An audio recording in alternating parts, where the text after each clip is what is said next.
Hey, folks. Oh, hello. Hey.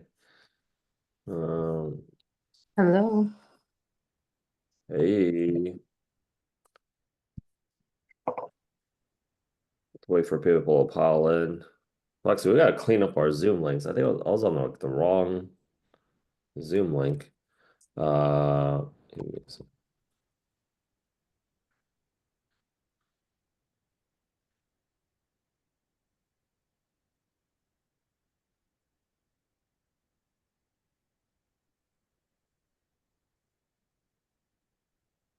Okay, so so everybody here.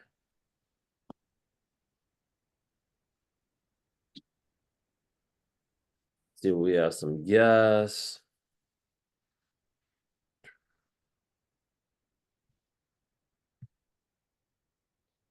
All right, let's go ahead and kick things off. Is there a difference between these calls and the notifications I see for school calls? Oh yeah, school calls to go ahead and actually bring people to the main call. Okay.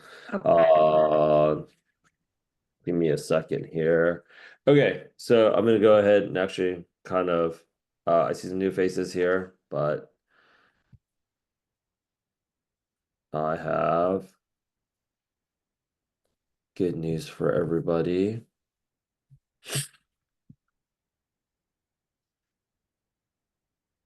When Jessica did her homework. Okay, so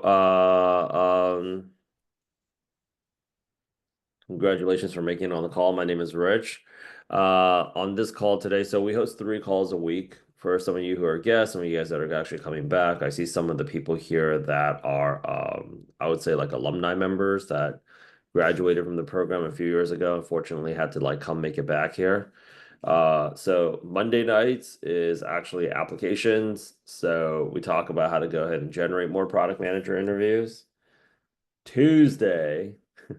We don't meet Tuesdays. Wednesdays, we go ahead and do mock interviews that are, and we also go out there and pair off mock interview partners. And then Thursday, we go ahead and we do case studies. Jessica here kind of took it upon herself to, Thursday, we go ahead and do case studies. We try to go out there and chomp out 2. Ba, ba, ba, ba, ba. As of right now, I see that Jessica has piped in 2 case studies. Cal, if you were to go ahead and build next great feature for Google search, what would it be? I mean, okay. Did anybody else have any other questions other than that? Is that pretty much it?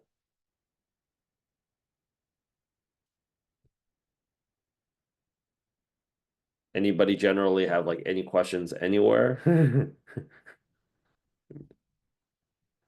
Um, going once, going twice.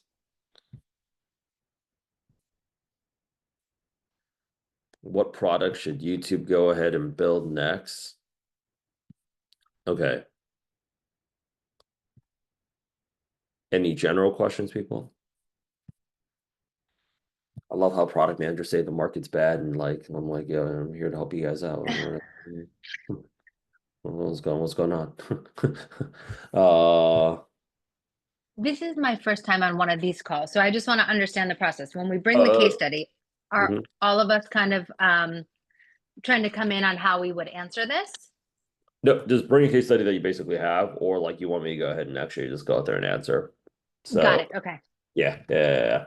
So let's see here. I'm working on setting up 2 interviews. Okay, so before we go ahead and get on that, let's just go ahead and do like quick interview count. Jessica, how many interviews are you averaging right now this week? The one this week. Got it. Kel, I have 3. you got 3. Okay. And then Michael, Just one this week. why are you slacking? CJ?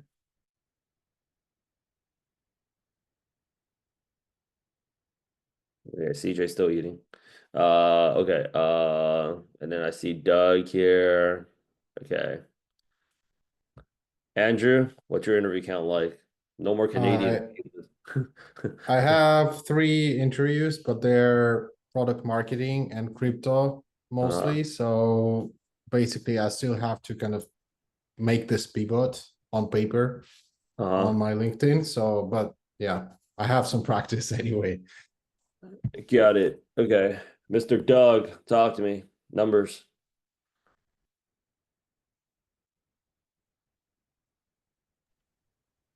Sorry, I joined late.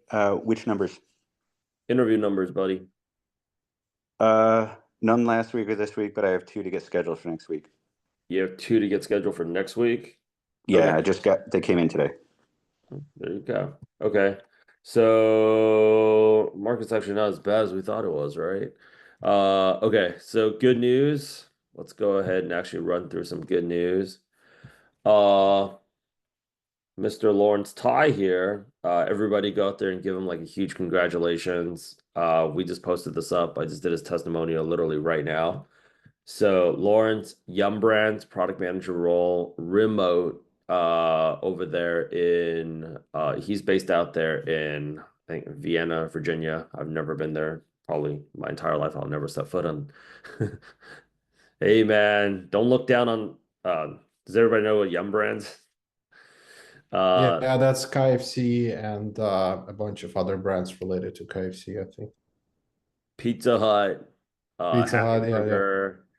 Uh, don't look down on those companies, yo. They're actually those guys are recession proof. Oh yeah, 100%. Uh, KFC is an I went to KFC actually yesterday in Korea just to celebrate his little offer. Uh, it's HQ's in my hometown. Manasseh, where's your hometown? It's pronounced Manassa, but Oh, I'm sorry. Louisville, Monica. Louisville, Kentucky. That's where my family is. So it's Glo awesome. Global Kentucky? Yeah. Louisville, Kentucky. Oh, okay. Yeah. Yeah. Oh, Louisville, Kentucky. Yeah. Wow, it's crazy. Yeah, Yum Brands. I haven't had KFC, I think like in 10 years. I went there first time like 10 years yesterday in Korea. It was such a vibe. But lockdown over there, Yum Brands, Mohammed over there, intact. So for all our Canadians out there, Walmart, this was also 3 days ago. So, April 1st. We have Fluid Logic, Izzy, TKWW, and then Paintient. And then I also have his offer is actually going to be coming out. His testimonial is actually coming out today or tomorrow. Lawrence's is actually I just got done with Lawrence's. He's done. He's fully ready to go. You guys will go ahead and see his you guys will go ahead and actually see his testimonial interview actually drop in about 2 hours from now. It's actually processing on Zoom as we speak. So people are still taking offers out there. Now, having said that though, are most of these people still on the job hunt? 100%. I think everybody right now, with everything that's going on with tariffs, a lot of people, a lot of companies still don't know how that's going to go ahead and affect their business model. So I really feel like everybody should still be out there. Everybody should actually be out there applying still, 100%. You don't want to get in on it late. You want to go ahead and get a head start on this as soon as possible, ASAP Rocky. So if you guys also have, I'll chomp down those 2 case studies. If you guys have like additional hiring managers that you want me to help you guys craft messages, like pile in the roles. The expectations, so for some of the newer people that's actually joining up, like Dana and Topeka, don't feel intimidated. We are here to help out. Uh, I say don't feel intimidated when I actually say like layoff surge near record high, stocks plunge most since 2020. Market's doing market's doing great. I think it's so important that that we just go out there and actually we just keep up our interview numbers because I mean, I'm standing in solidarity with you guys. I've been like, I've been applying to the jobs with you guys. People are still booking interviews, people are still locking down jobs, and still people are still landing at record rates. So, like, the expectation, I always try to go ahead and rehound this over and over again because there's so many distractions and things are like chaotic. Is like for me, I always try to just be very grounded in terms of what are the KPIs that I can go ahead and control as a business owner here. Um, the metrics is very, very simple. 30 LinkedIn outreach messages a day. 30 LinkedIn outreach messages a day. Okay. I will either they're already on the Airtable that you guys have seen plenty of times, you guys all have access to.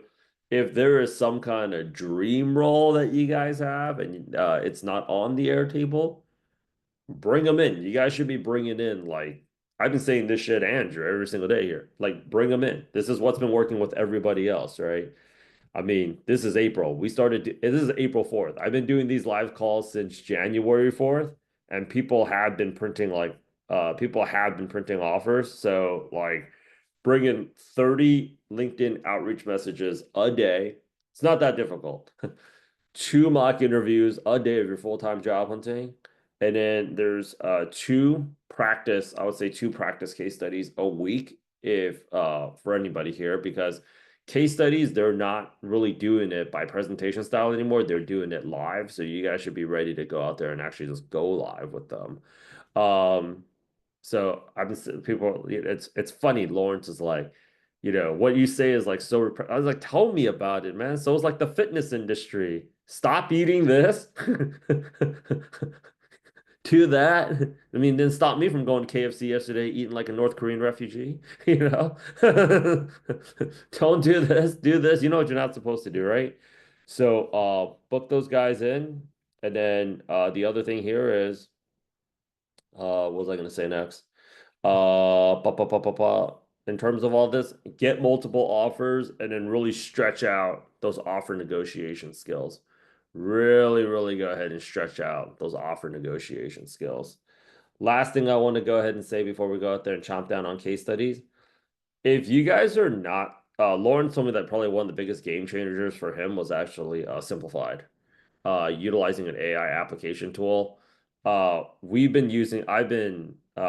not being paid to endorse them right now. I am manifesting a check from these guys any day now. But Simplified, another good one here is like Massive Apply, use Massive. There's so many different AI application tools. If it's within your budget, definitely go ahead and like get on it. They've been game changers. They have free trials just like any other type of subscription. Find the one that you like best, the UI that you like, the user experience that you like. And they've made so many, I can say this right now, hosting these calls since last January. Dude, it's crazy, but they've been getting better and better and better and better because more and more people are getting on it. So, like, if you guys are not utilizing AI right now to go ahead and apply, then absolutely, like, if you guys are not utilizing AI to go ahead and apply right now, like, you guys are absolutely going out there and missing out. Because, and honestly, doing like the hits, which is, let's take a look right now, making sure that I've been saying this shit for like years too, since the recession hit, right? Hit like the roles. All you got to do is search product. Plexi's actually been piping up the roles. Give me a second here. So I don't share anything I'm not supposed to be sharing. That's when people ask me like, well, what else you got going? There's so much other shit. All right, coolio.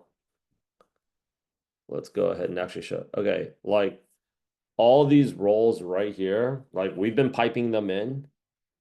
You guys have to be hitting these roles. And on top of that, hitting the new ones as well. But let's go through the old ones. Like companies are hiring. Okay. This one here is like Yelp's been hiring a few times. Lead recruiter. This is the feedback that I get every single day from people that are not part of the program and the process that I got to reiterate over and over and over again is that the biggest thing that stops people from reaching out are a few things. Procrastination. That's why, like, let people know in the group, I'm applying right now. Anybody want to get on? Throw up the Google Hangout link. Google Hangout is free. Start applying. That's exactly what Lawrence and Sean did. I'll go ahead and show you guys. Like they actually just started, they used to just go ahead and like just record each other. Like they were literally just applying and like mock interviewing literally at the same time. And it's not that difficult, right? So you just got to force yourself to like 30 a day is not hard. Um, the second thing is like, well, I don't want to go out there and work at Yelp. Nobody told you you had to, but you still need to get that interview experience up because we're playing the volume game right now. Okay? We're playing the volume game. The volume game really matters in this racket. Why? Because it's all about your confidence when you're on the call. It's all about your confidence when you're on the call. If somebody's done just 6, 8 interviews that week and you haven't done an interview in 6 weeks, the other person's going to go ahead and murder you out. Like when I was a tech recruiter in California, the person that always gets the job at the coolest company for the highest rates, you guys got to manifest it, is the person that has more interview reps. You want to know why? On paper, if they're paying you 30% of somebody's salary on paper, you're looking really, really good, right? And they go in there, they flop because they don't have that much interview experience. So you got to think like my dream company is coming up next. And when they do, I got to be ready for them. It's the reps, the reps, the reps. I mean, everybody freaking like I think you guys all heard or like read of like those like, outlaw like those Malcolm Gladwell books where they're like the Beatles is as good as they do because like they practice like 10,000 hours. Can you guys see this right here where it's just like this little chart on YouTube where it's just trending all the way up? Hang on, that's 90 days out. Let me go ahead and actually print it out. For 28 days, it just went like, wah! So we are new in this business to cybersecurity. So I was dropping like 80 freaking shorts like a week, recording like Lil Wayne. And now we blew up on that thing. Cause like you'll just learn more by doing. And then people are like, yeah, but that guy's not a cybersecurity guy. It's not a cybersecurity guy. It's not a cybersecurity guy. Yeah, we'll find out. We'll find out very quickly. The volume at the end of the day, they always win. Like every company wins their volume. It's what's called like why they love saying scale and product management so much, right? The Chinese will win on volume, Google won on volume, Uber won on volume, Spotify won on volume. They'll just go out there and you want to know why they crushed SoundCloud? Volume. Just straight murder them, right? We'll outspend them. That's all there is to it. So like you get those interviews, get them to come through. I'll help you guys like I've been actually live streaming the calls where it's just like I'll reach out like you have a dream company. You guys have a dream company that like you guys want me to reach out to. I'll help you guys actually like this one here. We had 3 companies, Instagram, Foot Locker, One Main Financial. We booked all 3 interviews live. So Michael Astoy, who's on the call today, he reached out to a company 1044, 1045, they responded, right? So there's really no excuse. Like they're literally saying, I need a product manager. This guy here posted up 2 hours ago. I need a product manager. Why not? This guy here said 12 hours ago, needs a product manager, right? Right? Like they're looking for product managers out there. So the truth of the matter is like they're gonna go ahead and bring in the job description so I can actually take a look at it and I'll show you guys like Jessica right now is reaching out to a lot of these roles on her own. Like I'll show you guys actually how to find the product manager. Like if you take a look at he was one of the product gym like originals right here. He took the program way back 2018. and it was hilarious. He got a product manager job at Atlassian in Poland, of all places. Poland, right? No visa, no nothing. It's amazing what guys, how resourceful guys can get when they get a new girlfriend. It's like, I'm coming. I'm freaking out. Like it's like he was applying to Europe like hard. I was like, yo, there's no six figure. I was telling him the same shit too. There's no six figure. This guy took our program 2018, loved it so much, came back as like a freaking like in like instructor, and then like he's been helping us since. And like the hilarious thing is like he's still here. He's doing a lot of the case study work. Um and the guy's like, Rich, I got to get a product manager job in Europe. And I was like, Europe? They don't pay anything near what they pay in the US. I was like, no, I was like, so many people have told me in New York they wanted to get a product manager job in Europe. And the guy started going and he started going, he started going, he started going, he started going, he started going. So like, yeah, uh, it happened. It's exactly how Product Gym UK started. One of my sales guys met a girl from London in New York, swore he was gonna marry her. I was like, yo, chill. That guy rallied a whole UK pipeline for us. He was like, I mean, they speak English. There's product managers there. There's no reason why we can't get it. And I was like, "Well, go get it. Just do it outside of 9 to 5." Right. So at the end of the day, volume always freaking wins. So volume always freaking wins. You get more reps in. You get more reps in. We track all of our offers here. You get more reps in, you get more interviews. You get more interviews, you get more offers. You get more offers, you get big offers. You guys want to know how to go ahead and do a 300K offer in this program right now? 300K offer comes from just basically 5 offers. Here. This was the only guy that took up. I say this thing every single day because people still don't take me up on the challenge. He came and applied directly at my apartment in New York. I was like, anybody wants to get a product manager job? I have a co-working space on my rooftop at Eugene, Midtown. He was doing 25 product manager interviews a week. I was like, yeah, 30 a day is the expectation. I was like, do 200 apps a day. 200 apps a day. And the guy was doing it. He was like, there's no way I could do 200 apps like in one day. You're here with an Asian guy. You'll do it. It's like, and I took a look at what most product managers are doing. They take a look at a role and they're like, oh, who do I know that works there? Do I want to work? Like, apply, apply, apply. Stop thinking, apply. 25 product manager interviews a week. Boom, 5 product manager offers. I say the same shit basically every single call because that's the secret to success is being fucking consistent. I wake up, I know I got to pipe up 12 LinkedIn messages. I got to go ahead and record 15 YouTube shorts for product management, tech sales, cybersecurity. Then I got to go ahead and OnlyFans my face on Instagram. Then I got to, there is a regiment, progress compounds just like money compounds. And then boom, we go out there and we just keep racking up numbers.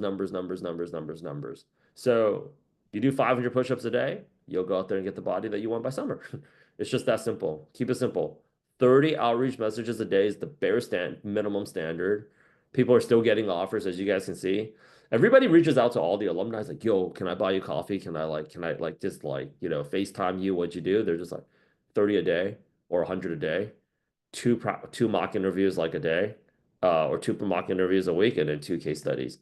So like when you guys are not bringing in jobs for me to reach out to, I've reached out to jobs for people before. When you guys are not bringing in jobs for me to reach out to, when you guys are not like keeping up with your mock interview partners, I've assigned mock interview partners. You guys should be showing up to your mock interviews. And if you guys are not bringing in your case studies, you are manifesting that you're gonna be on this call until fucking May. And we want you off this fucking call now. Because I want more testimonials on here to keep printing cash. Okay. And you guys should do that. You guys should 100% do that because the next call that you guys want to be on is you guys want to be an influencer here on see some familiar faces like Sean's on this call now. On actually being like working in like being a product management influencer. The name of the game is influence. You guys do not want to rely on this business. Your W-2 for us Canadian friends out there, that's a standard every other, get paid every other Friday check. as your main source of income, you want to get out. Everybody should be manifesting to be her.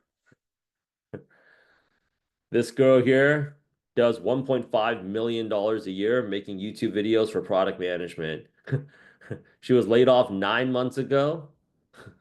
She live streamed her I whole did not think layoff. 2024 would start. She live streamed her whole layoff. That was the one that took her off. It's like, oh, I'm getting laid off, 2.2 million views. She has not needed to work since. You want to get out of product management. You don't want to stay in product management. That's the other part of the program. You want to get out of product management. You don't want to stay in product management, right? Exit strategy. I mean, companies are looking for an exit. You guys should be looking for your own exit too. The new way to become a millionaire in product management, I've been saying this shit for 5 years, is to go out there and freaking throw your face out to the camera. Because it's either that or just wait to go out there and get laid off. You know, this is the alternative. You guys saw the meta bonuses? 200%. Meta approves of new bonus plan where executives earn up to 200%. After like labeling, I don't know, 4,000 people underperformers. You lay people off, share price goes up, you just reap the cream off the corn. You don't need an MBA to be to run a tech company anymore. That's it. That's all they do is layoffs. So this is a not for long game. Yeah, so that's it. All right, let's get to the case studies, folks. So anybody else that has like if you guys have roles that you guys want me to reach out to, pipe in the job descriptions. I'll go ahead and do a few. Because today is Friday morning here. Y'all, like, let's come and chill out here in Asia. Like, tomorrow's like Friday morning here. Oh, no, it's Friday morning here right now. After this, I'm gonna eat until I throw up. I'm gonna take a nap. And I'm gonna go to my Pilates session. Okay. I'm gonna enjoy the weekend. This is what you guys want to do. I'm hoping Elise promote her career coaching offer. Do you guys want to become like a product manager career coach? It's actually the easiest money you guys will ever make. You guys see this shit? This guy to go up there, talk shit for a few hours and just get paid. Not rocket science. All right, so I have the following questions. I'm going to tackle the easier ones first, and then let's go ahead and move on to the tougher ones. All right, has everyone seen how to search LinkedIn and change parameters in URL to find jobs in the last hour?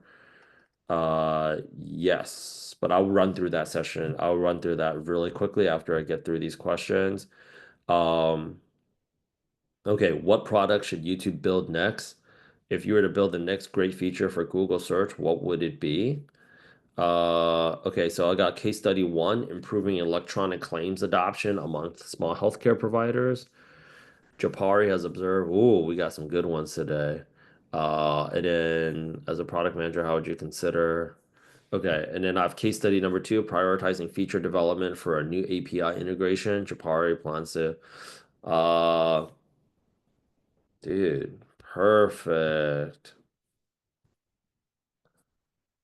Perfect. Okay. Michael is Stoy. Are you interviewing with Google? What brought on what brought this on? Michael? Stop vaping for a minute, man. Yes. I'm looking at the YouTube app. Got it. Okay. So what products should YouTube go ahead and build next?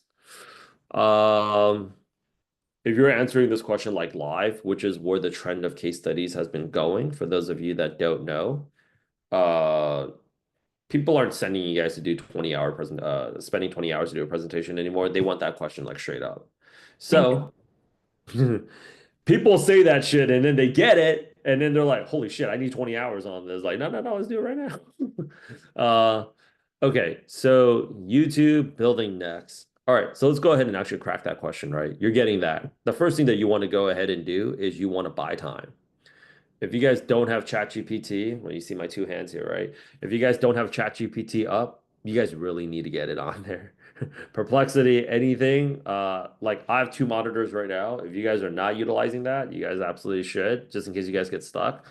But you're gonna get hit with this question. Let's go ahead and actually walk us through their side and then your side. On their side, on the hiring side, there is no right or wrong answer that they are looking for. They want to go ahead and see your response. The first thing that they look at for red flags is whether or not you freak out.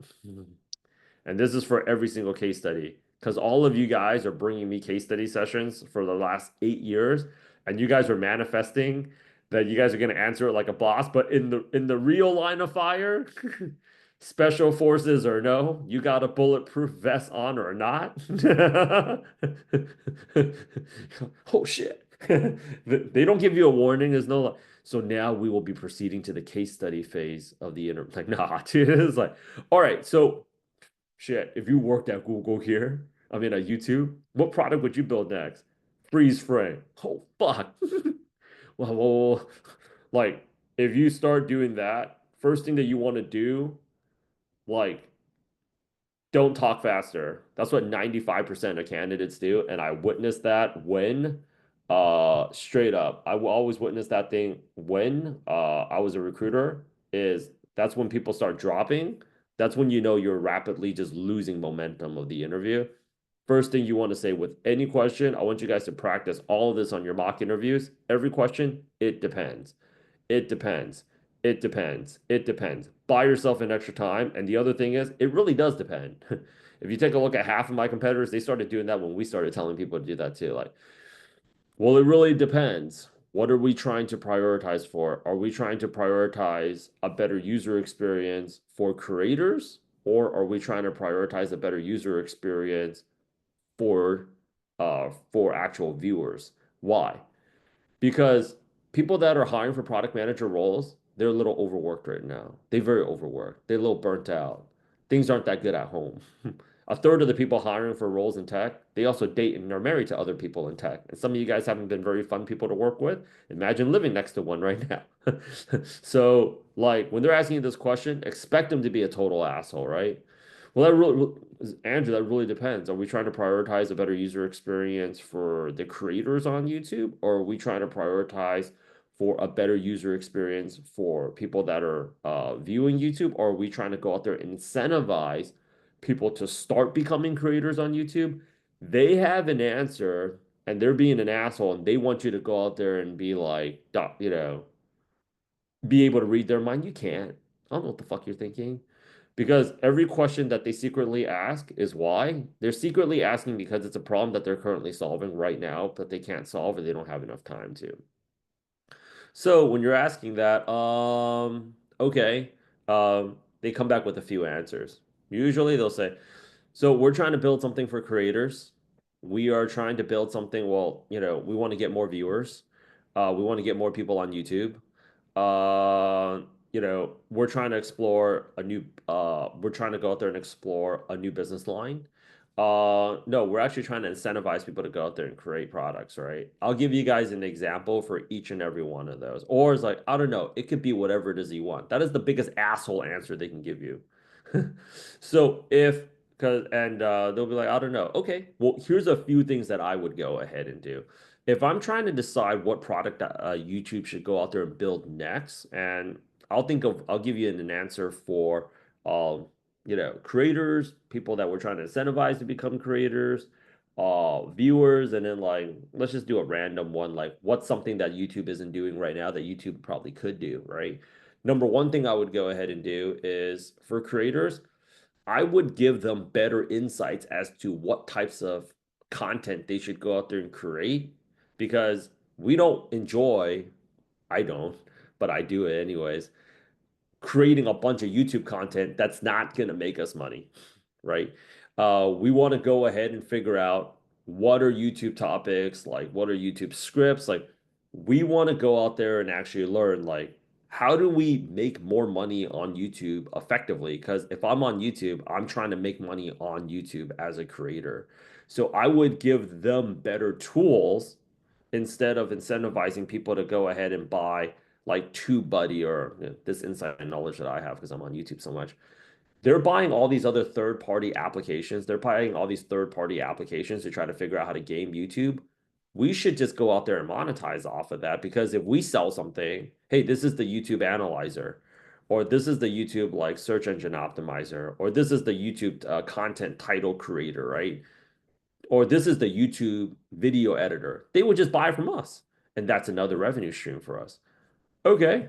So if I was to go out there and actually incentivize more people to get on YouTube, what I would go ahead and do is I would create a little feature on the YouTube app, both mobile and on desktop. I'm one of the worst doom scrollers you'll ever meet in your life.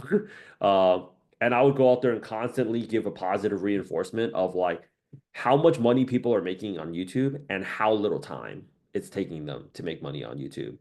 So I would have something where it's just like, hey, new YouTuber of the week, Kel's been on the platform for 10 days, just made $200. CJ's just made, I might just go out there and do that, right? You said there's no right or wrong answer here. For viewers, I would go ahead and actually build a product for viewers in terms of how they can go ahead and actually get better suggested content. 70% of the views that are coming out is like suggested content that's actually on the side. If we're talking about new products, online courses, online courses has been on the rise. I actually saw this thing last year, 2 years ago. My ex-girlfriend told me about it, where YouTube was going to create like YouTube Learning, like you know how LinkedIn has LinkedIn Learning. So like all online courses are really is a series of videos, right?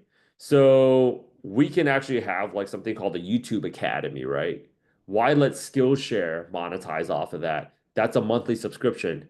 Now YouTube is like Netflix for e-learning. You guys want to learn how to go ahead and you guys want to, because most of the people that's on YouTube is promoting an online course like myself anyways. So why go to this other platform when you can just monetize everything on YouTube and just keep all of your content on YouTube, right? So the better answer for this is let's go out there and attack the situation from various angles to make you guys really stand out. Most people, 90% of the people that you guys are competing against with right now, because they don't have our training, is going to go out there and freak out. So they're just basically like paratroopers during World War II. Just expect 80% to just get shot and killed as soon as they're jumping out of the airplane. It's unfortunate. We wish them well, right? But the first thing that you got to go ahead and do is you got to go ahead and actually train that part out. This is why in the mock interviews, freaking come into those mock interview sessions like you're in a freaking sparring match at the boxing gym, right? I'm going to be pairing up new mock interview partners at the end of the call, but throw tougher like what every now and then I'll kind of see like how people are mock interviewing. You guys are giving each other back massages. It's not how the real thing is going to be. Be a fucking asshole to your mock interview partner. Go in there like your girlfriend or boyfriend just broke up with you. Go in there like your spouse just cheated on you and you found out.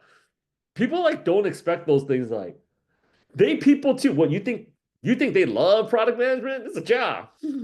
They're going through all this other shit. And when they put you on their Google Calendar, they're looking at us like, thank God I got a human punching bag out here. I'm gonna go out there and waste Andrew out, right? You got to go in there and you got to go out there and calm the situation. Like people call us, they're mad hostile too. Like, so why should I join product? You shouldn't. You want to be a fucking asshole? I can be a fucking asshole back. If you want a job in 45 days, call us back. If not, fuck off. They asked that question too. You guys ever saw that one video where they're like, why should I invest in Tesla instead of Mercedes? He's like, no. You guys saw that thing where it's just like Elon Musk is like, man, fuck Disney. People love that shit, yo. People love that shit. They love it. The more you act like you want the job and you need it, the more they don't want to give it to you. The most successful people in the world, they're psychology. They understand psychology very, very, very well, dangerously well. So I like the most important skill is that. So let's go out there and talk about psychology. Most people is gonna give them one answer. I would do this. But what if you're wrong? What if that's not even the problem that they're trying to solve for? Like, no, Jessica's not a good fit. We don't want that. We want to say, all right, Kel, here's what I would go ahead and do, right? So looking at this problem here, what product should YouTube go out there and build? Well, let's take a look at who's using YouTube. Okay. You're either somebody that's making money on YouTube, you're either doom scrolling or binge watching shit on YouTube all day. You're thinking about becoming a creator, but you're too much of a chicken shit putting your face out there. Okay. Or we're thinking about like, well, we have this group of users here. How do we monetize off of them? I would do YouTube learning, right? In fact, I had like 3 more ideas I was like ready to go out there and crank out, but you guys are seeing how people love options. They just don't like options more than 3 to 5. So let me give you 3 to 5 examples, right? So same thing too. You want to know why people are getting like multiple offers, big offers? Oh, how do you evaluate good product design? Really depends on what is it that we're trying to evaluate design for, right? So let me give you an example. Can I give you an example of 2 separate projects I was recently a part of? What the fuck are they going to say no? I only want you to say one. Of course they want you to say 2. Well, I was recently a part of this project where we were looking to evaluate X and we utilize Optimizely to determine good product design. And then recently I was also a part of this other project where we were trying to evaluate this, and we went out there and we decided to use Pendo. It really depends on what is it that we're trying to evaluate for, right? Sounds to me like you have a problem that you guys are thinking about right now. Can you tell me more about the problem? The framework is always like, it depends, take a step back, breathe, kind of recalibrate. And then the next thing that you want to go ahead and do is you want to go ahead and provide various options, because you're also showing that you're flexible. Because like if you say one thing, they'll think about another thing. If you say another thing, they'll think about this one thing. So you want to give out 2 examples, right? And then after that, you want to follow it up. Clearly, you asked this question for a reason. Tell me more about that. Same thing here too. Kel, you got a product sense interview that's coming up with Google, right? If you were to go ahead and build the next feature, next great feature for Google search, what would it be? You know, same thing. I would run it down like this. It really depends. Next great feature. Wow. As a fan, I'll throw this out there. And I saw it work when I was like, as a fan of Google myself, I don't know if it could be like amongst the greats like Google Maps and all that. But if I was to say great feature for Google search, what would it be? Just looking at the market right now, I think something that we might want to go ahead and consider. I'd say we do something like Perplexity. Okay, why is that? Well, have you guys all heard of Perplexity? They're competing against Yep. Google. Yeah, they're competing against Google like hard, right? So it also like I would do something like Perplexity because like with all due respect, I've actually been watching a lot of content on this. Especially after they had the Korean guy from Squid Games do the ad. They're pretty much declaring war on us right now, right? And I think they actually have a point. People don't want to see endless blue links and actually do search. They want to get answers faster. So if I was to go ahead and optimize for Google search, when I have a problem right now, like a lot of my friends, I'm on Google. The next best thing that I go to when I'm trying to solve a problem is I'm on YouTube. We're not fluffing, we're not stalling. That's the truth. When people have a problem right now, they just go to Google, right? Most of our business comes from like Google search. The second thing is like if you want something more visual, you go on YouTube. That's why Google bought YouTube, right? But right now, why is Perplexity killing it? Because I was actually playing that thing for like 3 hours last night, and I was like, shit, I gotta wake up for this call. Like, it is a legitimately better product, and if we actually don't respond to it, I think we're just gonna go out there and you know, like Google Chrome basically murdered the legacy. browsers like remember Internet Explorer, Cal? Some of the older people here. It's remember Netscape. Remember AOL, the 56K floppy. Kind of like revealing my age right now that they used to send for free.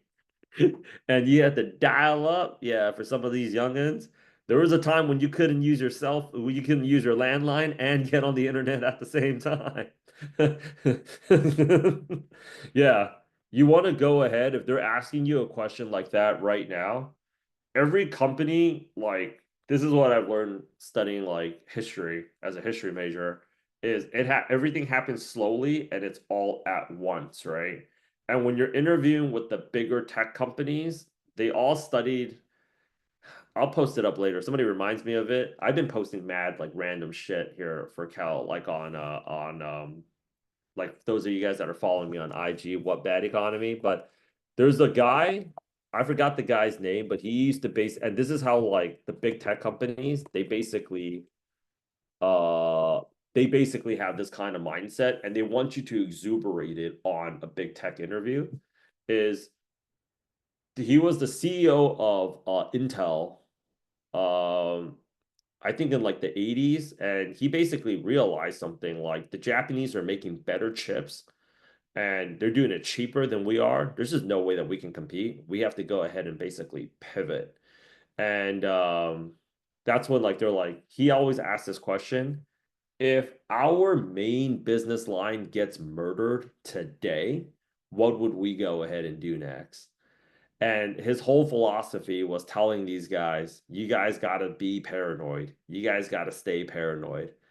For freaking Steve Jobs, he was a mentor to Steve Jobs, Mark Zuckerberg, and Bill Gates. For Steve Jobs, he realized something. He realized something like the iPod. He was like, looks like it's like, yo, if that thing got killed, what would we do? We should be in the cell phone business. For Mark Zuckerberg, he was like, we got to be on mobile. We got to optimize for mobile, and we got to get out of. We got to get out of. He's like, then he took it to the next level. If Facebook got killed, what would Facebook do? That's when he started looking for like the next thing because he's like, that's when he tried to buy Snapchat. He couldn't buy Snapchat. He went out there and he bought Instagram. If you guys are noticing, LinkedIn right now, it's looking more and more and more and more like it's looking more and more and more like Instagram, right? This is the dude here, Andy Grove. Follow me on IG. I'm posting up the story. I like always snap this shit out. Andy Grove. And that's the one thing that I would go ahead and do is like you guys got to think about this on the interview. When if you're, I want you to get that Google job, right? It's like the way that I would think about it on Google search is if Google search got taken out, what would we go ahead and do? They have this mindset there at all the big tech companies where it's like you got to be paranoid. You got to be paranoid. You got to be paranoid. The paranoid are actually going to go out there and survive. Yep. Andy Grove from Intel took it to like a $197 billion business. His strategy, stay freaking paranoid. And he calls this other thing here. It's called the strategic inflection point. So instead of like kind of dibble dabbling around it, if they're asking you a question, and I think they will, if they're asking you a question like that right now, 100%, they're looking at perplexity like, what should we be doing? Because I think that's where actually people are going to go ahead and go. So to take it from the top, let's recap this. What's the next great feature? I'd make it a lot simpler. What's the next great feature that Google search should optimize for? Well, if I'm looking at that situation right now, I don't know if I can come up with the next great feature here on the spot, but let's take a look at it. When I'm like all the other, I'm like the majority of the internet users out there where if I have a problem that I can't solve, I'm on Google. I'm looking at Google every single day. Put yourself in the position of the customer. I'm looking at Google every single day when I'm looking for information. I would go ahead and, I think perplexity right now, we don't go out there and pivot. This is actually where the new market trend is going because people don't want to go through most of that shit is only going to be on the first. most of that shit's only going to be on the first page anyways. So people seldom go to the second page, right? And then what would I go ahead and do? Well, I'd go ahead and I'd create an experience where people can get access to the most relevant information faster. And I'd go out there and actually look at providing people with several variations of that answer and let them go ahead and make an educated decision on their own. If I'm on Google right now and I'm trying to compete in cybersecurity, and I have basically trying to figure out how to solve this one problem, how do we dominate cybersecurity, right?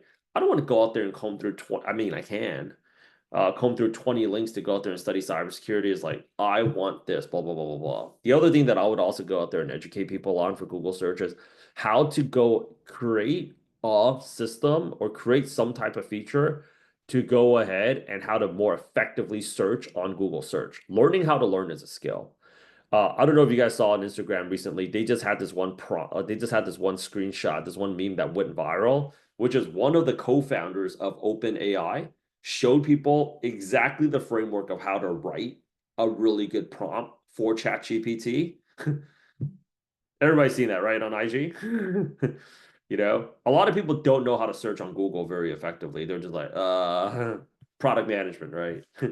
It's like, you know, there should be some kind of like, to get it to like that level that people actually really want to get it at, should be kind of be like, whatchamacallit? You know, like Jarvis from Ad Iron, libs. yeah, yeah, Jarvis from Iron Man, where he's like, Jarvis.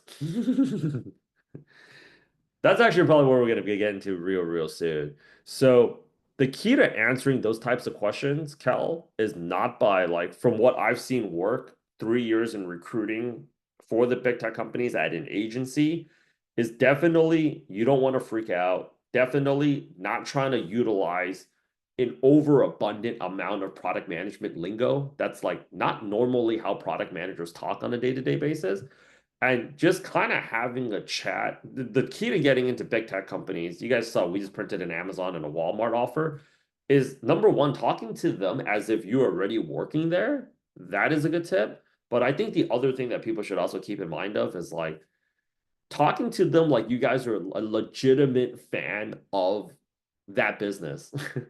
Like Elon Musk himself, he actually likes cars. He is a car enthusiast. Well, also, when you're a billionaire, you can have a car fleet, right? Of exotic cars, right?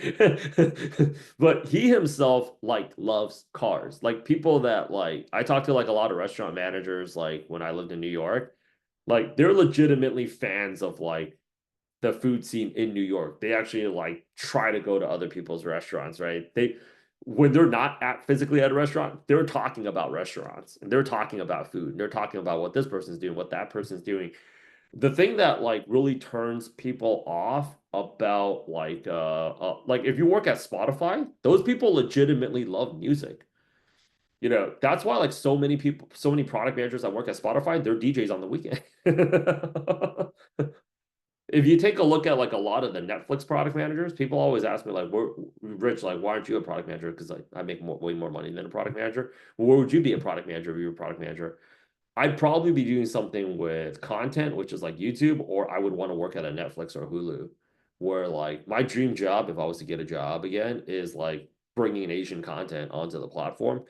People like hiring product managers for their business line that are legitimate fans of that business, that actually study it like a game. So like, you know, even basketball players, they watch basketball even after they retire, right? So be more of a fan of the sport. If you're talking to them like more of a fan, I think 2 years ago we had somebody that transitioned into product management that got a product manager job at MLB, even though they came out of finance and they had no product management background and they never worked sports. Like that's honestly like how you guys do it. Is like, but he loves baseball. That interview, they were just talking about Otani for 2 hours. That was it. So follow-up questions to that before I get to Jessica's like the other two. Um, Oh yeah, that goes for crypto too. So like I'll raise it like time and time and time again for all the people that's like, well, I don't have this experience, I don't have that experience. That's how he got a crypto product manager job, but he's a fan of crypto. He was actually in Korea for Korea Bitcoin Week, uh, September, which is like Korea Bitcoin Week is always on the same week as like Seoul Fashion Week too. I know. That's the after party, right? So Disney Plus, same thing. Just loves like streaming content.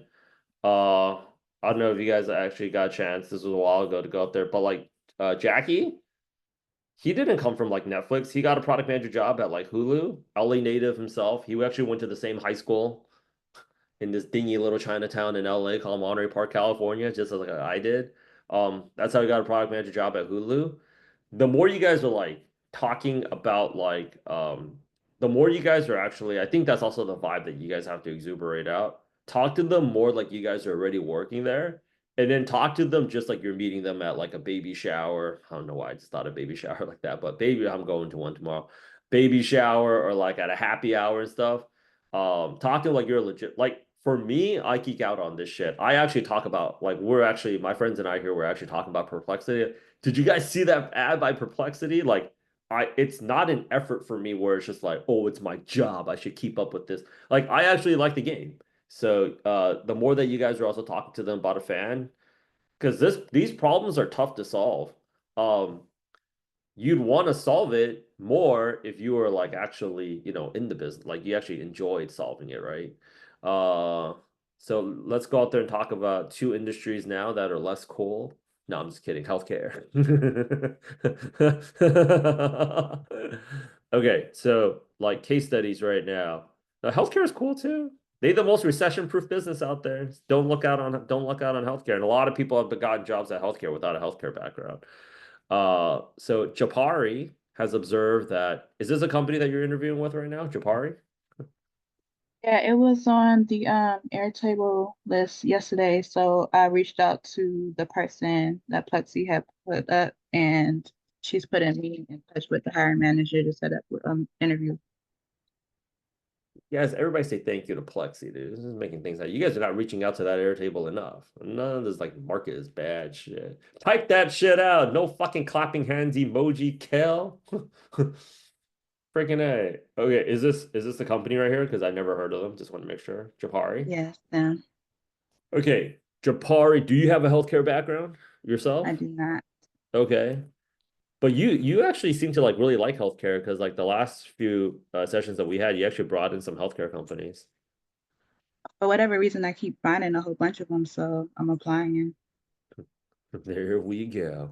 Okay, Japari has observed that while large healthcare providers and payers have widely adopted its electronic billing and claims processing solutions, smaller providers, independent clinics, solo practitioners still rely heavily on paper-based submissions. This leads to inefficiencies, delays, and compliance risks. As the product manager, how would you analyze this challenge and develop a strategy to increase adoption amongst small providers? Considers barriers to adoption, cost, ease of use, integration, awareness, competitive landscape, potential partnerships, and how would you measure success? So this is actually the first part of it. The second part of it is Jopari plans to enhance its SaaS platform by introducing a new API to streamline real-time claim status checks for providers. However, stakeholders have conflicting priorities. Actually, are you guys seeing if I have the shared screen like this? Are you guys seeing the chat box like this if I put it here? Oh man. Okay. No. So give me a second here. But you guys all have access to the meeting chat, right? Okay, all right, cool. Yep. Well, this is fantastic. So I didn't See, have an actual case study. I just had DeepSeek make that based off the job description. 100%. Fantastic job. Manifest that you're gonna get a case study. You're gonna go out there. I mean, if you have every intention of taking that job, don't do the case study by the time that they present it to you. Expect the case study to come through, right? I want to issue that as a process. You got to manifest it, you know. Jamie Dimon said, if you guys are getting ready to go to war, by the time the enemy's at the gate, you guys already lost. You have to be ready to go to war before the enemy's at the gate. And this is why we got to be working in the office 5 days a week. All right, so we got two. Let's go ahead and tackle the first one. Electronic claims adoption. I don't have a healthcare background, but I'm going to go out there and actually walk you guys through it. And you know what? Most of you don't have a healthcare background here, but let's actually just take a look at this. You know, what would the CEO of United Healthcare have to say about this case? No, I'm just kidding. People getting wild out there. I haven't heard much about Luigi recently. I'm wondering if he's doing okay with Diddy. Okay, so the reality is this. Japari has observed that while let's go ahead and actually see if we can go ahead and get this thing on little Google Docky. Because I want to go out there and actually highlight this. Hang on. Okay, so let's take this thing apart. This is actually quite fun. Thank you for bringing in this case study. So I want to see, and then I'm going to go ahead and I'm going to share this right now. So everybody's seeing this right now. Okay. So for some of us that are still with the old school, I've been doing this every single week for the new people, by the way. I currently do not have any of the apps up for like a Perplexity or like ChatGPT or anything, but walk them through it, right? So what do we know about this case study right here? So Japari makes money selling electronic claims. So they're digitizing a process. But still, the smaller players here, so they gotten right now, we can tell, Japari observed that while large healthcare providers and payers have widely adopted its electronic billing and claims processing solutions, this is what they sell, right? Smaller providers still haven't. So I'm going to go ahead and take a look at this from just a completely blank user perspective that imagine going to the restaurant right now and still paying cash. You wouldn't do it. You know, you wouldn't do it, right? You know, you would go out there and just do payment processing, right? You would just go out there and use a credit card. Nobody would think about using cash these days. I actually thought about that one time when I was in New York, was just like, well, there was a time when people had to hit the ATM before they went out. And if you ran out that night, you were done. You were tapped out. You're out of bullets, right? Which sucks if you're a guy, you know. But like if you got the Amex Platinum card, now you're Gucci to go, right? But some of these smaller providers are still heavily relying on paper-based solutions. So that means, which leads to inefficiencies. So let's think about that. They're running it based on a credit system. That means if Janice or James that's working the front desk, or we have somebody that's like, you know, I'm a local small town chiropractor and my friend's younger brother's just helping me out for the summer and that shit gets lost, I have no recourse, right? So this is actually costing the practitioner, the doctor money, right? So why haven't they gotten on it? Well, let's consider the barriers. Well, they said maybe it's cost. Maybe it's ease of use. Maybe it's integration, or maybe it's awareness. They're practically doing the job basically for you. Maybe they feel like, you want me to pay Japari how much? Fuck that. I might as well just go out there and put this on a yellow pad. You know? Or like everybody, I think, remembers the time, the dry cleaners. You know how they have like that ready printed like little notepad where it just literally like you just fill out that thing. Now it's like all digitized, right? And then they rip it out, they keep the white slip, and then they give you the yellow one as the copy for yourself. I can't imagine a freaking dry cleaner that's running like that right now, but I'm sure in a lot of small towns in America, there still are, but you can buy those things at like Staples. You know what's wrong with that business? They weren't paranoid enough. Right? So what is it? Cost. If it's a cost, then we have to go out there and raise the reality that like, well, first things first is how much is it costing these people?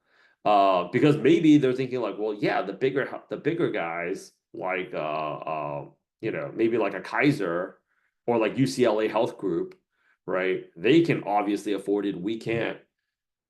Is there a way that we can create a different cost structure or a different pricing structure? Because pricing is part of our product manager's job. Is there a different way?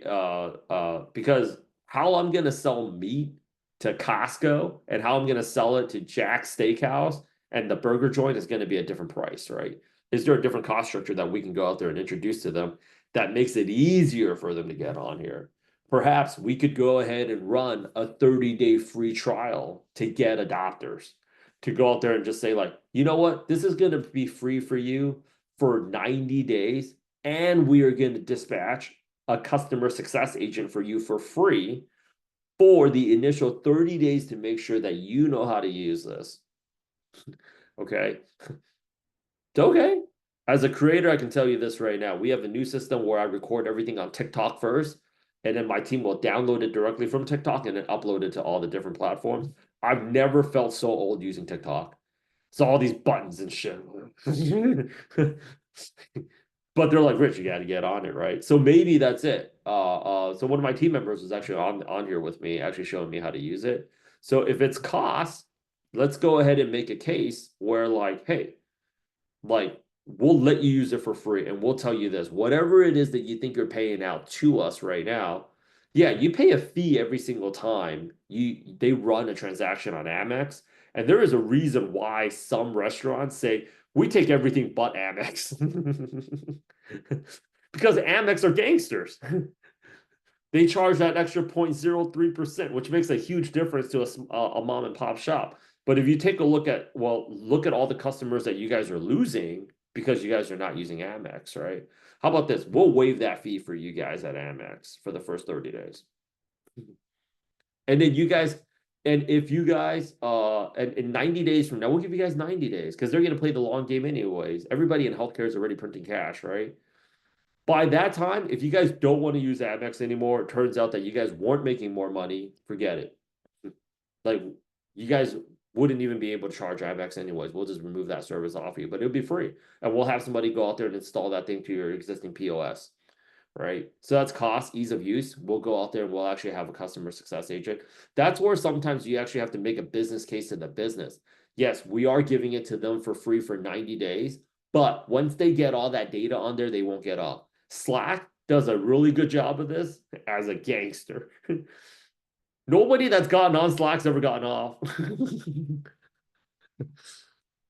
And Zoom, same shit, right? So sometimes you have to sell to the business. We're expecting, and this is actually where they're taking a look at your persuasion skills. One of the key questions, what's your leadership style? How do you influence stakeholders without authority, right? Like, if we're asking people to take a shot on us, we have to also take a shot ourselves, right? So we used to hide all these coaching calls. Now we just let people sit in there because people are already watching it on YouTube and they're still not doing anything with this fucking information. That's the reality, right? So sometimes we have to make a business case like, yeah, so well, finance doesn't want to do that. How would you? Sometimes that will be a question because you know why? Every single question ties back to what? A problem that they're trying to solve right now. Well, our CTO, which is our CEO's brother, doesn't want to do that. Well, okay, so this is what I would say. I'd make the same argument to these people as I'm making with us. I promise you that the number of people that stay on here for 90 days, they won't get off of it. And they won't have a problem saying it's free. So instead of us spending that money running more ads and say, hey, are you guys still using yellow pads right now to go out there and track your billing and your claims as a doctor? You're getting left behind, right? And once they actually see exactly how much more efficient it is, they'll go out there and actually use it. So awareness, I would actually go out there and run more campaigns. Competitive landscape, alternative solutions from small providers may be using. That's actually another one that's really cool to see.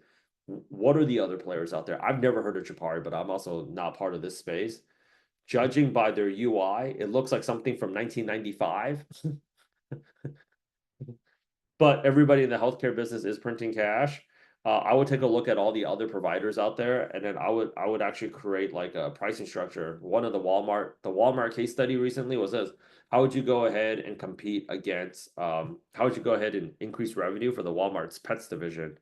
Like, well, I would go ahead and take a look at who's already we're competing with, Petco, right? Pet USA, Amazon, right? I would take a look at like what is the average amount of time customers are actually rebuying their dog food. They're making those recurring purchases. Can we go out there and create a subscription for that? Everything that product managers are doing right now, these case studies have a common theme. It's about making money. Focus on the money.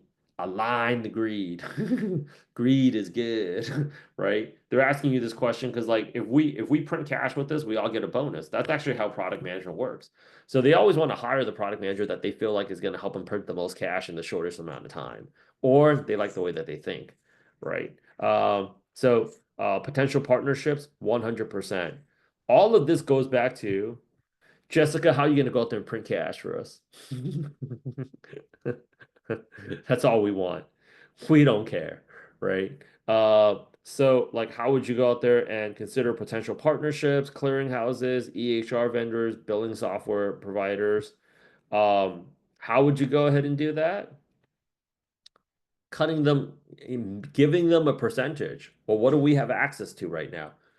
We have access to all of this user data and we have access to all of these existing partnerships. How do we leverage that to make it a financially beneficial relationship with these people? Because if they see they're making money with us, okay, then we can be making money with them, right? Now let's go out there and talk about case study number 2. Prioritizing feature development for a new API integration. Chapari plans to enhance its SaaS platform by introducing a new API streamlined real-time claim status checks, X12, X12 277 transactions for providers. I have no idea what the hell that is. It's EDI. Huh? It's EDI. It's how you do invoicing. Every single thing that pays for something, you use EDI. It's a universal language to invoice and pay someone at the organization level. See the beauty of the community right here. I love it. Okay, so engineering teams want to focus on scalability to handle high volumes of transactions. Sales teams insist on adding more payer integrations first to attract new clients because sales team is motivated by what? Commissions. Customer success reports that existing clients demand better reporting dashboards. What do customer success people want? Less customer interaction because they don't like customers calling them. Customer success agents are like people that work at an immigration office or DMV. They don't want people driving new cars. They don't want people immigrating to the country.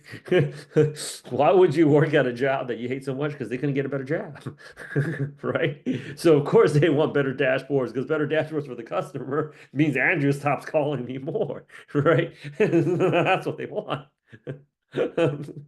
Customer success.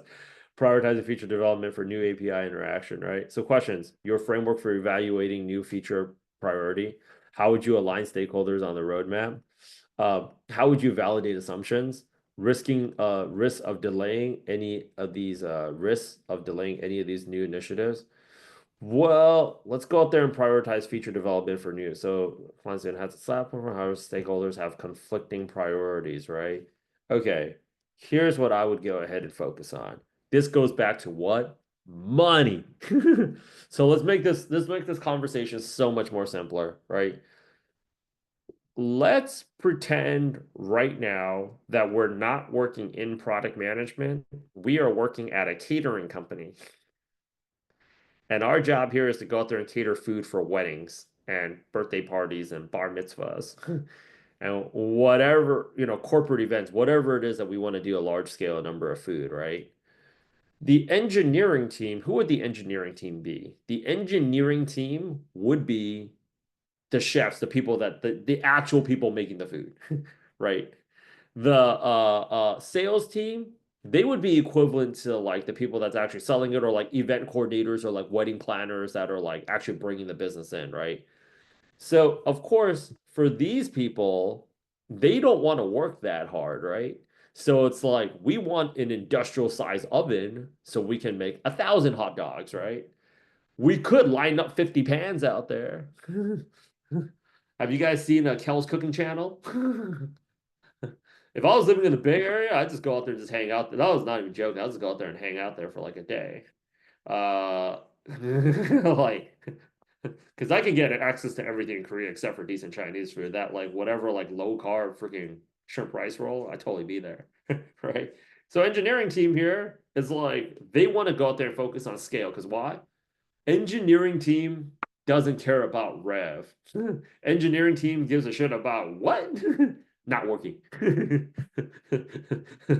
They want time. They want efficiency, right?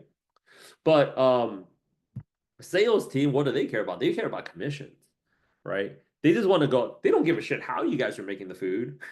They just want to go out there and say, like, yeah, you got another bar mitzvah? Got you. Hey, you got a birthday party? Got you. Wedding anniversary? Got you, right? So these guys here, they don't make commission. They're just like, why are so many people hosting a party this Saturday? They don't give a fuck. They just want to not work because their income isn't exactly going up because no matter how good you are making hot dogs, you're only making so many hot dogs a day. You can only make so many hot dogs, right? So customer success, you want to know what they hate? They hate getting fucking blown up from the same questions over and over and over again by the same people over and over and over again. And it's just like, all right, like I told you for the 57th time, Rich. Can you take out your iPhone again? You remember the app? It's right here. Says turn on notifications. Yeah, is that toggle on? Because if it's off, it's a gray colored icon. And if it's on, it is a green colored icon, bro. That's what they want, right? That's what they want. So they're all basically complaining to you about not getting what they want.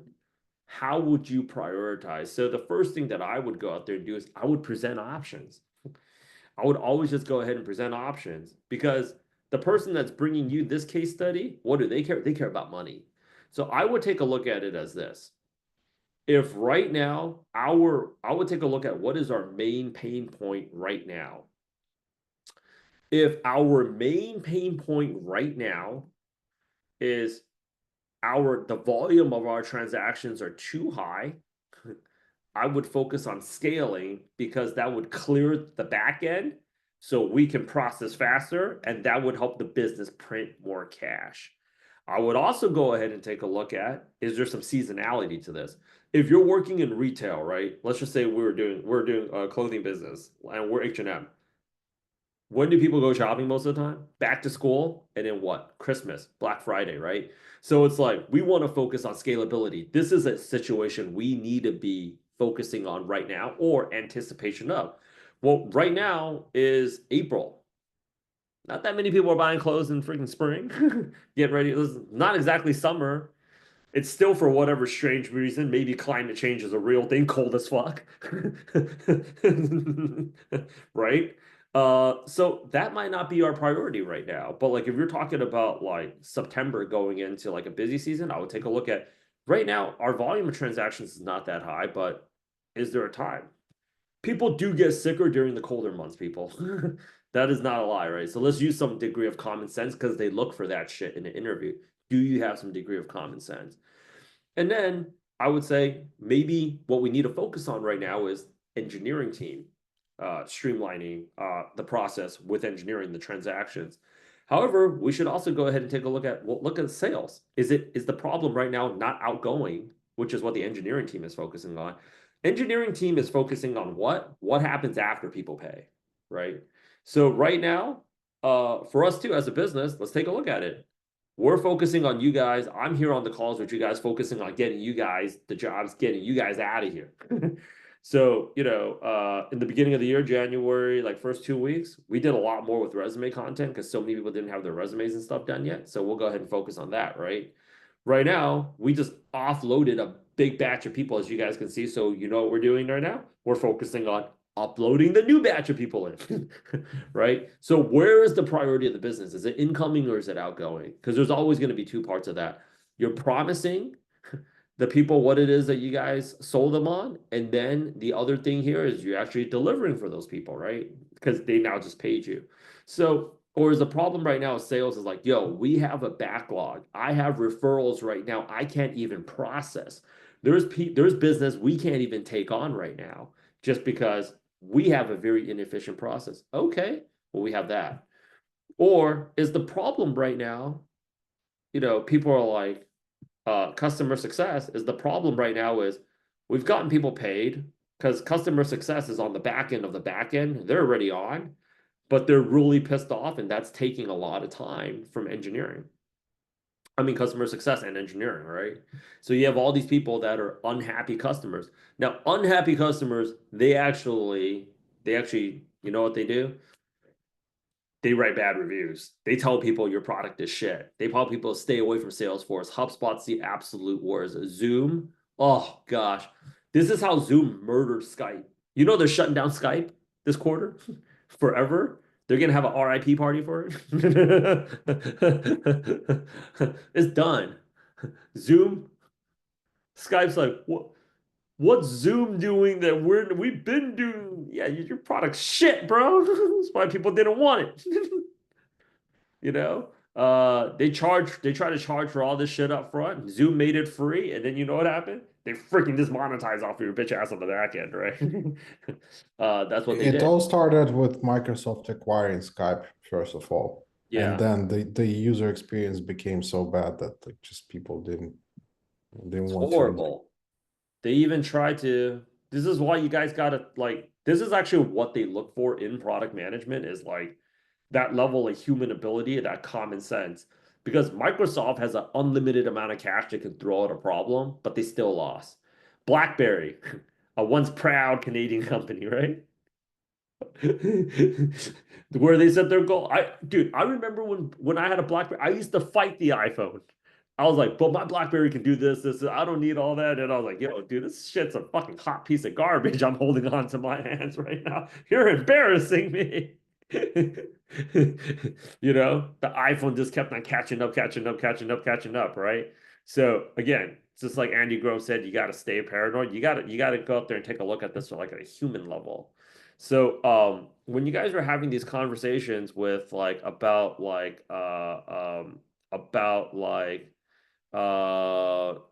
you guys have to go out there and take a look at this, you want to know like at the end of the day what's going to go out there and help you guys get the bigger jobs. It's going to go out there and help you guys get the bigger job is like, let's go ahead and recap this, is being a human being about it. Okay, everything that we talk about here should be about the end user experience. Is your resume providing a high quality end user experience for the people that are reading it? The customer is really the person that's looking at the resume, like is the recruiter, is the hiring team, right? um let's take a look at like the end user experience for like the interviewer. What's the experience that you're offering for the person that you guys are actually interviewing against? Like, what is that? Even for companies too. Like if you take a look at Skype, because they're measuring that, like this is what tech companies are so afraid of, the RIP party. You're dead. Skype, from whatever the hell they started, May 1st, 2025, dead in the cemetery. Like, I showed you guys that post, right? Samsung was like, the guy from Samsung was like, we're at a life and death situation right now. Jamie Dimon from Chase, he's always like, it's always wartime for me. I don't know what it's like. I've been going to war for 50 years. I don't know what it's like to not be at war, dude. I love this shit. So, like, you got to think, like, when they're asking, sometimes you guys are showing up to the interview casual. They're always thinking, like, for me, I'm very paranoid too. And my team's got to call me, Rich, we're okay, man. It's like, no. Anytime you guys should expect a Dothraki or landing on the island, getting ready to kill us all. That's how they feel because like I said, with history, it's like every tech leader studies history intensely, and the people that are in finance. Because everything you need to know about the future is already in the past, right? It happens slowly and then all at once. It's like the Great British Empire. They At the end of World War II, they just realized they had no more power anymore. They're like, hey, what the it's like, no, bro. We weren't helping you this whole time. You were actually working for us. What? Oh no. So like when you're interviewing with them, you're just thinking like, oh, like no, they're literally thinking like we can go out of business like next week. You know? there could be some Ukrainian guy that just got to America like 2 years ago that just came up with this shit out of nowhere.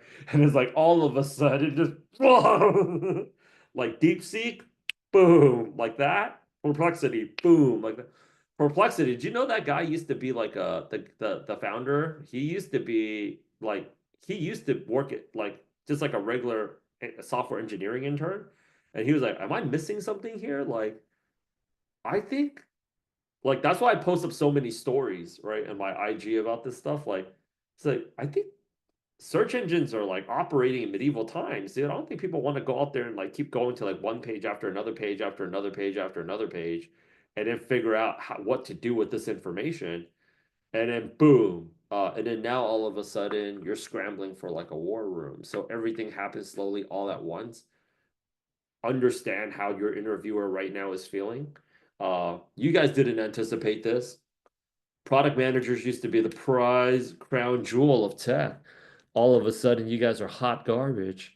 Like, whoa, Reg, why am I applying to all these jobs? Nobody's going back because, yeah, 80% of the product managers out there are hot garbage. I was like, the reason why you don't have a product manager job is because you're really bad at being a fucking product manager. And you can either take this opportunity to step your game up. Matthew McConaughey had a strategic inflection point where he realized, yo, I did all these teenage romantic comedies. I'm not a teenager anymore. I think I need to go back to school to become a better actor. It's true. Otherwise, you get typecasted. Take a look at Nicole Kidman and Jennifer Aniston. They're always playing the distressed housewife. They're about to get a divorce. They're going through a divorce, or they just got done with the divorce. Matthew McConaughey's like, yo, I want to be that guy. You have to go out there and reinvent your career. And this is the time for you guys to go ahead and I think take the opportunity of this to become a way better product manager. Because you guys are noticing right now, these case studies, they're revenue based. How are you gonna make money for us if we give you this shot? Because if you can't, or if you won't, we might as well just go out there and keep that 150, 200K check for ourselves. The reason why they're paying people more money is they feel like, yo, that guy Andrew is going to give us the best chance of making money.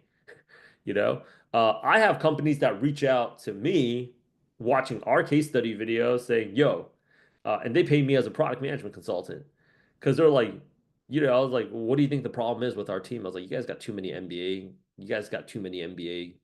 grads working here. And they're like, is that a problem? It's like, they fucking suck. Are you guys not realizing it right now?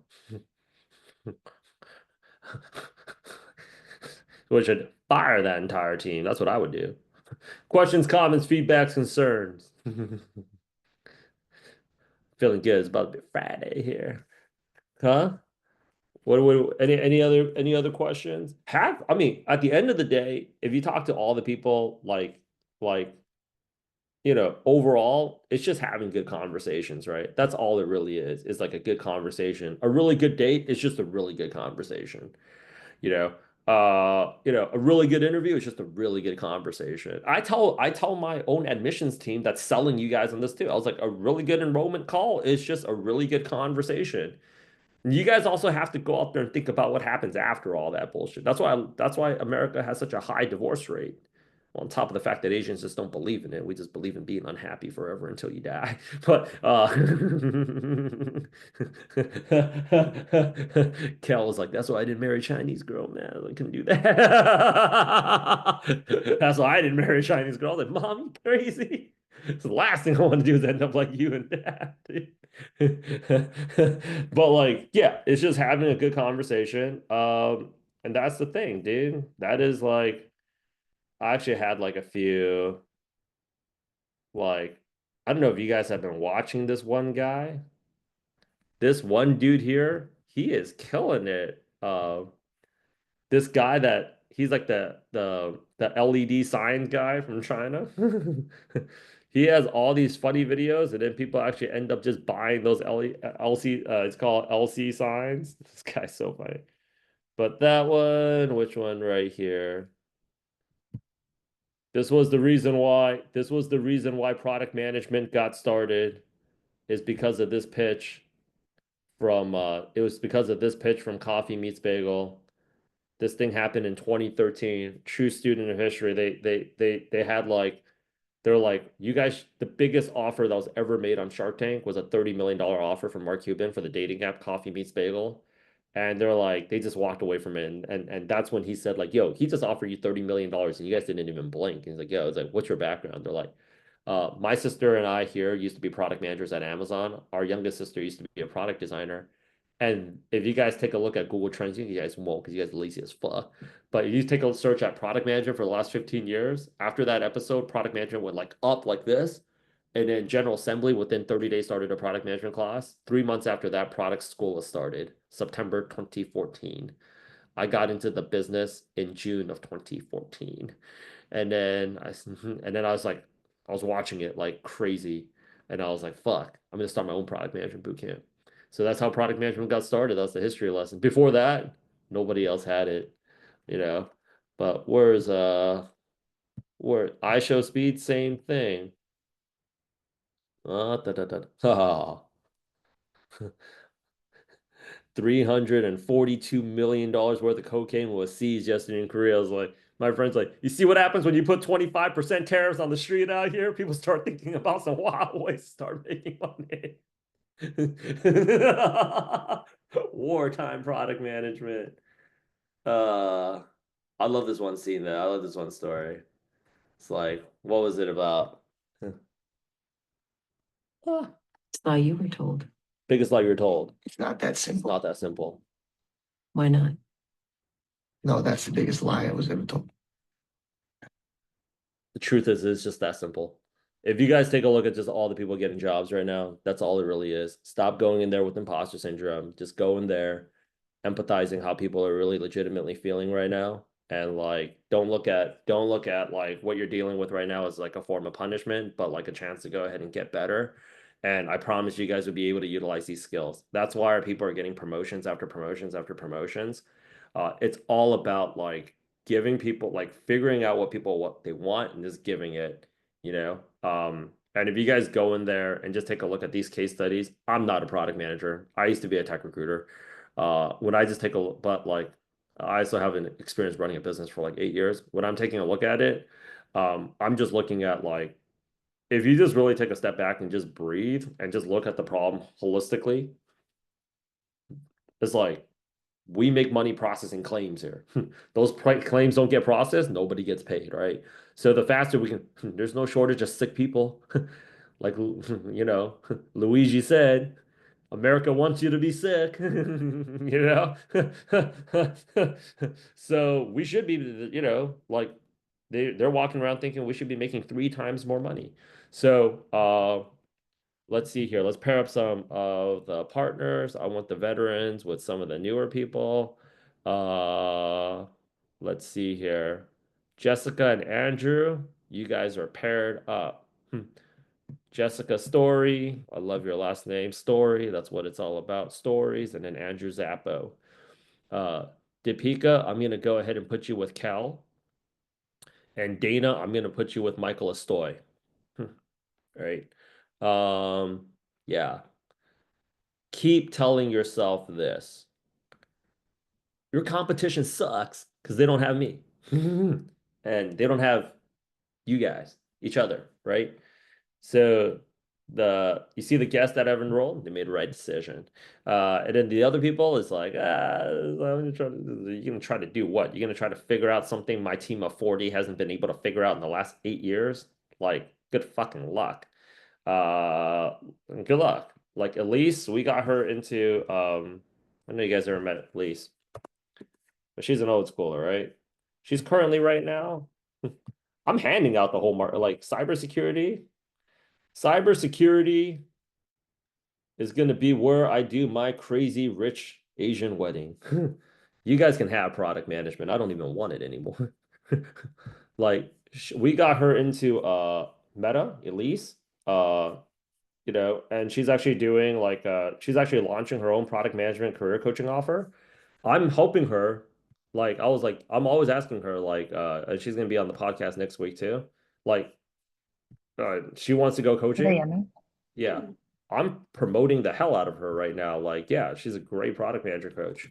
You know, I want you guys to make money outside of product management. I don't want you guys, this market is getting, this market is not for long. If you guys are seeing it, like not everybody, but there have been people coming back like 8, 9 months later, you know. Think about what would happen if you guys got wiped out of product management, right? Stay I made my call already. It's called cybersecurity, baby. Everybody's gonna need it. Right? I'm not saying like the business is going out anytime soon, but like in terms of like the demand for product managers, but you know, there's a signaling. So I'm helping her promote her offer. I think she has like a 8 week thing on like just intro. They don't go as far as obviously we do, but just kind of like intro to product management for all the people that are just genuinely interested and overall like, oh, what? I don't even know what product management is. Get it. Then she'll funnel all the people back over to us in the back end anyways. So it's good. Hey, so what's the alternative to product management? So, well, there's Nothing. no product man, Yeah. but I Like mean, like people, companies, they're gonna have to have someone who manages the product, right? Anyways. this is actually where like people just, that's a fun question now. This is actually where people just get extreme with me. Like there's never going to be a day where there's zero product managers, right? But the amount of work that you're going to have to do for the amount of money that you're making, obviously the scale is tipping. 10 years ago, shit, when I was a product management recruiter in California, they used to pay senior product managers about $375,000 a year. Right now, you guys are climbing and clawing like a Squid Game for about 200 G's, right? You guys are, oh, a 210K offer right here. I was like, oh shit, that's great. Like, but you guys have to drive rev. So let's talk about how to print that amount of cash. Like the people that are making the most amount of money in product management, they're focused on a few verticals. Crypto, but I think crypto is very volatile depending on the administration. With the Biden administration, everybody that was in crypto got wiped out. And trust me, we gotten a lot of people product manager jobs in crypto. I've been invited to insane parties in Miami. I'm like, how the hell are you guys paying for all this shit? You know, like I've been to Rome, Berlin, and then out here in Seoul, Korea. So, but I think under the current administration, crypto is doing very, very well. So a lot of my friends and people that have landed product manager jobs here in crypto that unfortunately got laid off in crypto because of the Biden administration, they're coming back now into crypto and they're making more money than like ever before. And that's a great vertical, right? AI, 100%. If you guys are not learning AI in product management, and I think the best way to do it is just not taking a course, but take a look at what are the problems that are at your company right now and how you can solve those problems with AI. Those are great verticals, but cybersecurity, we're just going to be more vulnerable because the AI race and the tariffs, and then along that, you're just going to see more cyber hacking done at the highest level.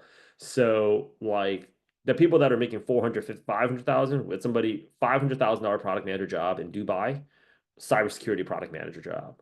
So cybersecurity product management, you're going to have a cybersecurity certification. And there's 4 that we offer here at Elevate with the new business line. We got approved. Literally like being an approved vendor with like Colombian cocaine cartel. Took us like about a year. So there's the CompTIA A plus, Network plus, Security plus, and then Certified Ethical Hacker. If you get these 4, you essentially right now because cybersecurity is a very, very certification-based business. Now you are able to go ahead and go after the cybersecurity roles. Shy of that is just like revenue, or you go out there and launch your own personal brand. As you can see, a lot of product managers have already started their influencer journey because they're making so much more money on YouTube. Um, and that's kind of like signaling like where the business is actually going, right? So this is kind of like I was going to get ready to do a market recap, but since you guys are such rock stars here, the thing about product management, why the salary's gotten actually lower is because you used to join product management to go for an exit. We're working here to get an exit. We're going to get acquired. There's going to be a big bucket of cash, so I can get a comfy job somewhere else, but I want to I want to be a part of an exit. The last great exit was Honey. So if anybody knew anybody that worked at Honey, they got bought out by like PayPal, that little Chrome extension where it automatically searched for promo codes for you. That was the last big one. It's not because they don't want to go for the exit, it's because like tech has been taxed and regulated like crazy because they realize how much power these guys have. So most tech companies like TikTok right now, they spend most of their time, energy, and money fighting regulation. they're fighting regulation. So that means we have less time to innovate because I always have to think about how to defend myself. And, you know, every 3 or 4 weeks, it's kind of common right now. You guys are seeing Mark Zuckerberg in Washington, D.C. for not the right reasons, right? And right. So when he's doing that, they ain't building, right? So that means less acquisitions, that means less IPOs. So the current administration, why Silicon Valley went MAGA, is like, we don't want to stop you guys. We want you guys to build because you want to know why? Because again, aligned to greed. They're like in China, you want to know why the Chinese internet companies, if we actually made it complete free market, they'd murder us. If we made it complete free market, if you want to really let BYD compete with Tesla, if you really want to let WeChat compete with WhatsApp, if you really want to let Alibaba compete with Amazon, they would murder us right now. Because the last 10 years, you guys have been basically enforcing a tax like freaking a protection racket, and we've had to defend ourselves. You want to know why TikTok scaled as fast as it did? In China, they fight zero regulation. BYD, zero regulation. The Chinese government's like, we're not only going to get out of your way, we want to give you a lot of money to do what you guys want to do. In exchange, you give us all the data. They're okay with it. So, like, you got to be smart. So, what are you going to do? The younger generation right now, they are making YouTube videos. And I'm actually going to do a talk about this next week. I'm going to do another freaking YouTube video about it, but it's not that hard. It's those day in the life product manager girls, they ain't looking for product manager jobs anymore. They were consistent about it for 3 to 5 years, and now they're out. So I have a podcast. All the alumni are welcome to join. We just kind of shoot the shit. And kind of like what we've been doing is like we know which videos work. A day in the life for a product manager. I just moved into my new house. This is my home tour. What do I actually do as a product manager? How much money do I actually make as a product manager? They racked up all those views during COVID. For us, we just do a podcast covering the same topics, and then we just promote, repost, share to get more people on there. So if you want to learn what a day in the life like is like a product manager, instead of watching Kel's video, because I might be a fan of Kel or Topeka or not, you're getting the perspective of 6 product managers. And in 8 months from now, we have a list. I have an Airtable. I put it out there. It's actually pretty funny because a few of them has actually reached out. Like I have a video that's coming up. It's like how Chloe Sheen makes $1.4 million a year as a product management influencer. She can't really stop me from dropping that thing, right? Because I think other people are curious how she's making 1.4. I think you guys would like to make $1.4 million a year. But we have been studying her YouTube, Instagram, TikTok funnel. Like we've been carving up alien that shouldn't have landed here on Earth. And we're going to get ready to drop that content. So we have a very clear process in getting you guys jobs at the best companies, but we also have a very clear process. You know, we also have a very clear process of like helping you guys exit the product management game. No reason why you guys can't be doing $1 million as a creator. Honestly, it's not that big of a number, $83,000 a month. I know people are like, it's easy for you to say, bro, you're out. But like, no, I'm not even joking. Dave, I will show you guys next week. Her model has been replicated. We've studied with more than 20 influencers. They copied her exact titles, they copied her exact sequence, and they copied her exact script. And all of those other people, I've noticed it's across product management, software engineering, tech sales, and cybersecurity is the newest one. They have all exited the job. Like she has figured out a science to it. And now that we discovered the recipe to mom's special spaghetti sauce, we will make this information public to our family here at because I want you guys don't want to be product managers anymore. That's what I just told the elite. She was like, "What the fuck? One more." I was like, "I'll show you guys one more." She was like, "No, fuck, man. Get the fuck out."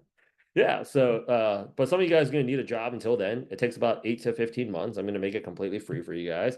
But it takes about 8 to 15 months. But they did it, and it's been replicated over and over and over and over again. I'll show you guys all the results. But people are still getting 200, 300K jobs in our program. Izzy's the best example of that. She got a 210K offer. No reason why you guys can't get it either. Coolios, yeah, get the job, dude. I mean, it's so hard. It's so unpredictable. Like Impossible Burger and like that Impossible Meat during COVID, they were the rave. They're both filing for beyond. They're both in financial shit right now because people don't want fake beef. People want the real thing. I don't want beet juice fried in a pan to recreate cow blood. I don't freaking want to taste it, you know? Companies, they have their trends. They go up, they go down. But the opportunity cost is like you're not making money with another company while you're at that one company, right? You want to diversify your income stream. So either way, your job is everybody's goal here is to stop working in 24 months completely and continue to do the work. And I will show you guys the exit. I will show you guys the exit. I've already gotten out of the US. Cal, it's way better living in the motherland, man. I promise you that much. It's no point. Okay, I gotta run. But like I gotta go ahead and run, but let me see here. Yeah.